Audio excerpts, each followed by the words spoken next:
També anirem a Bellpuig per assistir a la 20a Olimpiada de la Gent Gran, organitzada a la residència assistida del monestir de Sant Bartomeu. L'equipament basa la seva tasca en oferir una atenció centrada en els gustos i hàbits dels padrins i padrines.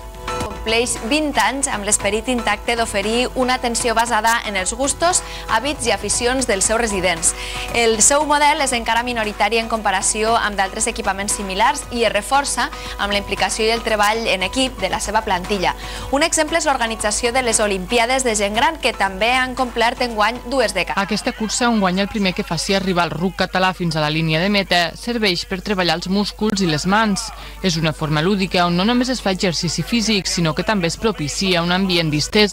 Intentem que a través dels jocs, de la diversió, de la competició, una miqueta d'aquest esperit de competitivitat, la gent jugui i s'ho passi bé. Si la nostra filosofia és crear un lloc de vida, no podem solament fer coses més mecàniques o més de salut, sinó intentar que s'ho passin bé, que les cabòries del dia a dia desapareguin, intentar una miqueta que el temps passi d'una manera més agradable. I aquí impliquem a tot el personal. Limpiesa, assistència, bon halà, veure si ho dic, no? Ho tenim tot, vos arreglen les ungles, podem anar a la peluqueria, què vols més? Marxem molt a fora amb l'Albert, que ens porta, i tots molt contents i d'això.